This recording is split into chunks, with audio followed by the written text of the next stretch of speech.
welcome to the weekly market recap with Sampath Securities. Let's take a look at some of the latest developments in the Sri Lankan economy and financial markets.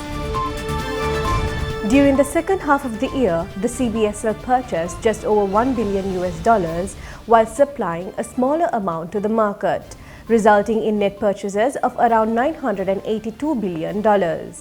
For the full year, total foreign exchange absorbed by the CBSL exceeded $2.1 billion, while supply stood at just over $100 million.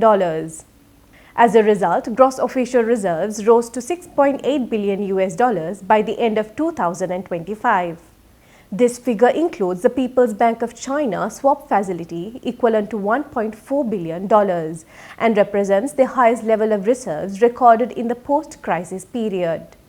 The liquidity injected through foreign exchange operations kept central bank liquidity in surplus throughout the year. By the end of 2025, the surplus stood at 175.2 billion rupees, slightly higher than the level recorded at the end of the previous year. However, the report noted that part of this liquidity was absorbed through foreign loan repayments by the government, currency withdrawals and coupon payments to the CBSL on its Treasury bond holdings. Despite the persistent surplus, the central bank did not conduct open market operations during the year. Short-term money market rates moved above the overnight policy rate from mid-July, reflecting tighter conditions and uneven liquidity distribution. The CBSL considered this deviation manageable and therefore refrained from injecting additional liquidity, with rates realigning with the policy rate in January 2026. On the exchange rate front, the Sri Lanka rupee depreciated by 5.6% against the US dollar during 2025. The report attributed this mainly to import-related demand, particularly from increased motor vehicle imports as well as dividend and infrastructure-related outflows. At the same time, inflows from workers' remittances and export earnings supported continued foreign exchange purchases by the central bank. The finance company sector recorded strong growth in 2025, with total assets rising sharply on the back of an expansion in lending. According to the latest data released by the Central Bank of Sri Lanka, total assets of the sector increased by 44% year-on-year to 2.77 trillion rupees by end of December 2025. Total loans grew even faster, rising by 56% during the year to 2.2 trillion rupees. On the funding side, sector deposits increased by nearly 20% to 1.26 trillion rupees. Borrowings expanded significantly, rising by 178% to 849 billion rupees, while equity capital increased by just over 13% to 62.8 billion rupees. Earnings also strengthened alongside balance sheet growth. Net interest income of the sector rose by 26% to 185.1 billion rupees in the 9 months to end December 2025. Non-interest income increased by a similar margin to 31.5 billion rupees. As a result, sector profits climbed 45% year-on-year to 61.5 billion rupees over the same period. Asset quality showed a marked improvement during the year.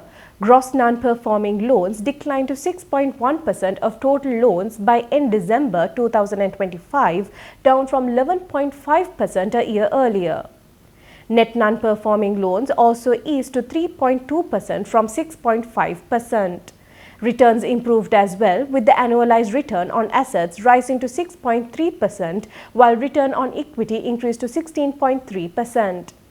Updated data for the banking sector were not available for the same period.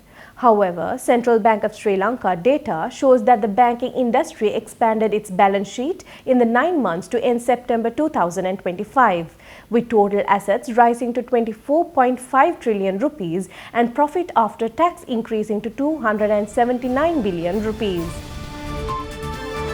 The Cabinet of Ministers has approved the Renewable Energy Resources Development Plan for the period 2025 to 2030. According to the cabinet decision, the plan aims to meet 70% of Sri Lanka's national electricity demand from renewable energy sources by 2030, while supporting the country's goal of achieving carbon neutrality by 2050. The cabinet spokesman stated that the plan was prepared by the Sri Lanka Sustainable Energy Authority following extensive consultation with relevant stakeholders. He said the framework covers three main areas of renewable energy development and focuses on identifying and prioritizing suitable land for projects, settling clear implementation timelines, and advancing a comprehensive renewable energy map and renewable energy gardens across the country. The plan also includes the development of floating solar power projects aimed at diversifying renewable energy generation while optimizing land use. According to the cabinet, the framework is designed to provide a coordinated pathway to accelerate renewable energy deployment, strengthen energy security, and reduce dependence on fossil fuels while aligning the energy transition with long-term climate commitments.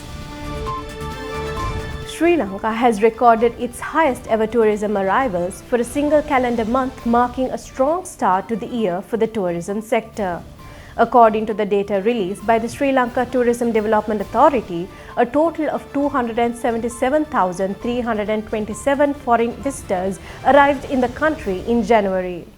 This represents a new all-time monthly record and an increase of nearly 10% compared to arrivals in January last year.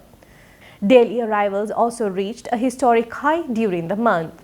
The highest single-day inflow was recorded on the 15th of January when 10,483 tourists entered the country. India emerged as the largest source market during the month, contributing 52,061 visitors. The United Kingdom followed with 29,540 arrivals. Russia accounted for 27,134 tourists, while Germany ranked fourth with 17,776 visitors. The largest figures highlighted the continued recovery and growing momentum of Sri Lanka's tourism industry. Sri Lanka's construction sector continued to expand in December, signaling steady momentum in industry activity.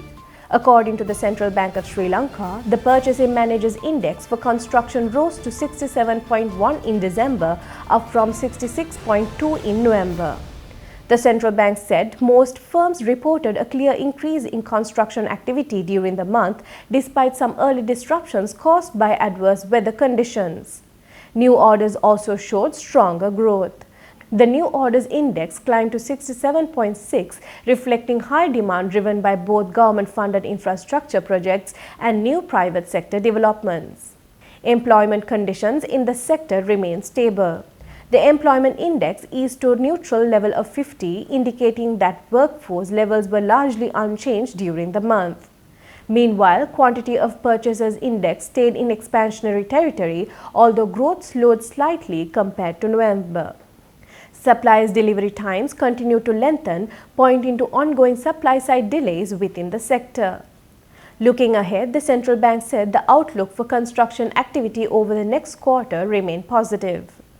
This optimism is supported by the planned start of several new projects, favorable weather conditions in 2026, and continued post-cyclone reconstruction work. Let's take a look at this week's Treasury Bill auction results. With the recent Treasury Bill auction, the 91-day T-bill rate stands at 7.80%, down by 4 basis points. The 182-day T-bill rate stands at 8.17%, down by 9 basis points, and the 1-year T-bill rate stands at 8.33%, down by 3 basis points compared to the previous week. Thank you for watching. We'll be back next week.